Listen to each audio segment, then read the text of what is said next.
ഇപ്പൊ നേരത്തെ നമ്മൾ സെക്സ് എഡ്യൂക്കേഷനെ പറ്റി സംസാരിച്ചപ്പോ ഐ തിങ്ക് മോഡേൺ പാരന്റ്സ് പിന്നെയും കുട്ടികൾക്ക് അത് പറഞ്ഞു കൊടുക്കാനും ഇതെന്താന്നുള്ളത് ഒരു പോസിറ്റീവായിട്ട് അത് കാണാൻ ശ്രമിക്കാറുണ്ട്. പിന്നെ ഈ അടുത്ത് സ്കൂൾസിലാണെങ്കിലും അത് കൊണ്ടുവരണം അങ്ങനെയൊക്കെ ഡിസ്കഷൻ നടത്താറുണ്ട്.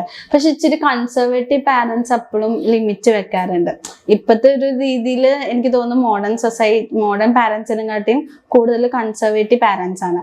അപ്പൊ ശരിക്കും ആ ഒരു ലിമിറ്റേഷൻ അല്ലേ അപ്പൊ അതൊരു തോട്ട് പ്രോസസ്സ് വരുമ്പോൾ ഇതെന്തോ ഒരു പ്രശ്നമുള്ള ഒരു സംഭവമാണ്.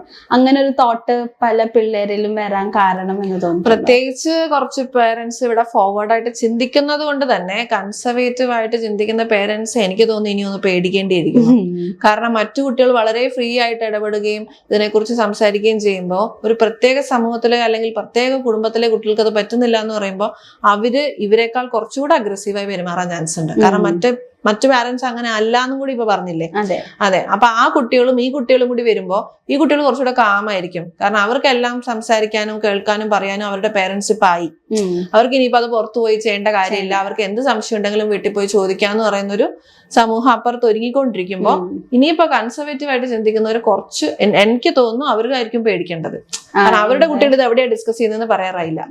അവർക്ക് എന്തൊക്കെ ഇഷ്യൂ വരും, അവർക്ക് വരുന്ന സംശയങ്ങൾ അവർ എവിടെ ചോദിക്കുമെന്ന് പറയാൻ നമുക്ക് പറ്റില്ല. ആ ചോദിക്കുന്ന ആൾ എന്ത് പറഞ്ഞു കൊടുക്കും എന്ന് പറയാൻ പറ്റില്ല. ഇനി പറഞ്ഞു മാത്രമാണ് കൊടുക്കുന്നത്, എന്തിനാ കയ്യിലേക്ക് കൊടുക്കുമെന്ന് പറയാൻ പറ്റില്ല. അപ്പൊ ഏറ്റവും ബെറ്റർ വീട്ടിൽ ചോദിക്കുന്നതല്ലേ. അതെ. പിന്നെ ഞാൻ പലപ്പോഴായിട്ട് പെൺകുട്ടികളുടെ കാര്യത്തിൽ കേട്ട ഒരു കാര്യമാണ്, പെൺകുട്ടികൾ എപ്പോഴും they long for love, like attention, love attention അങ്ങനെ കിട്ടണം. അല്ലെങ്കിൽ അവര് ഭയങ്കര അത് കിട്ടുന്നിടത്തേക്ക് തേടി പോവും, അങ്ങനത്തെ രീതിയിൽ. അങ്ങനെയാണ് പലപ്പോഴും ഈ ഓൺലൈൻ കാമുകന്മാർ അങ്ങനത്തെ ഓൺലൈൻ കാമുകന്മാർ കേട്ടിട്ടില്ല കേട്ടോ. അങ്ങനത്തെ ഒരു രീതിയിലോട്ട് പോണതും കുറെ ഇഷ്യൂസിലോട്ട് ചെന്ന് പെടുന്നതൊക്കെ അത് ശരിക്കും ഉള്ളതാണ്.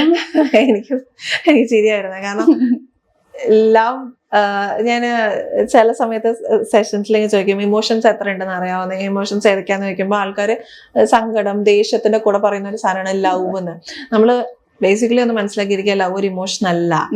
ലവ് എന്ന് പറയുന്നത് സൈക്കോളജിയിൽ കാണപ്പെടുന്ന ഒരു നീഡായിട്ടാണ്. അതായത് നീഡ് എന്ന് പറഞ്ഞാൽ എന്താ, ഭക്ഷണം, വെള്ളം, ഇതൊക്കെ നമുക്ക് നീഡഡ് ആണ്. നമ്മുടെ ഫിസിയോളജിക്കൽ ബോഡി ജീവിച്ചിരിക്കാൻ എന്ന് പറയുന്ന പോലത്തെ ഒരു സാധനമാണ് സ്നേഹം. സ്നേഹം എല്ലാവർക്കും ഒരു ആവശ്യമാണ് ഈ സമൂഹത്തിൽ നിലനിൽക്കുമ്പോൾ. അതിനങ്ങനെ ആണെന്നോ പെണ്ണെന്നോ ഇല്ല. ആണുങ്ങളോട് ചോദിച്ചു നോക്കിയേ, അവരെ സ്നേഹിക്കുന്നവർക്ക് ഇഷ്ടമാണോ എന്ന്.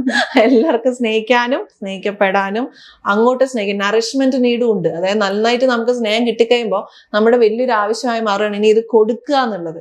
അങ്ങനെ ഞാനൊരു കസേരയിലിരുന്ന് സ്നേഹ റിസീവർ മാത്രമല്ല, we all have the need to nourish as well. അപ്പോ അങ്ങോട്ടും ഇങ്ങോട്ടും റെസിപ്രോക്കേറ്റ് ചെയ്യുന്ന ഒരു നീഡ് തന്നെയാണ്. അല്ലാതെ അപ്പൊ ഓൺലൈൻ കാമുകന്മാരെ തേടി പോകുന്ന അവരോട് നമ്മൾ പ്രത്യേകം എടുത്ത് ചോദിക്കുന്നു, എന്താ നിങ്ങളുടെ വീട്ടിൽ എന്താ പ്രശ്നമുണ്ടോ, സ്നേഹം കിട്ടാത്ത അവസ്ഥയുണ്ടോ എന്ന് ചോദിക്കേണ്ടി വരും. ഇവരിങ്ങനെ തേടി പോകുമ്പോ വരുന്ന കാമുകൻ അയാൾ എന്താ വരുന്നത്, അയാൾക്ക് എന്തെങ്കിലും ആവശ്യമുണ്ടോ? ബേസിക്കലി അവർ തമ്മിൽ അങ്ങോട്ടും ഇങ്ങോട്ടും കൊടുക്കുന്നതുകൊണ്ട് കുഴപ്പമൊന്നുമില്ല. പക്ഷെ അത് വീട്ടിൽ ഇല്ലാത്തോണ്ടാണ് കൊടുക്കണമെന്ന് അന്വേഷിക്കാലോ. അപ്പൊ ആ ഒരു സംഭവത്തിന് സൊല്യൂഷനും കിട്ടും. അതെ, അവര് സ്നേഹിക്കുന്നതുകൊണ്ട് നമുക്ക് സന്തോഷമുള്ളൂ. പക്ഷെ അവരൊരിക്കലും അത് വേറൊരാളെ തോൽപ്പിക്കാൻ വേണ്ടി ചെയ്യേണ്ട കാര്യമില്ല. പ്രായമാകുമ്പോൾ ഓരോരുത്തർ സ്നേഹിക്കാത്തോ.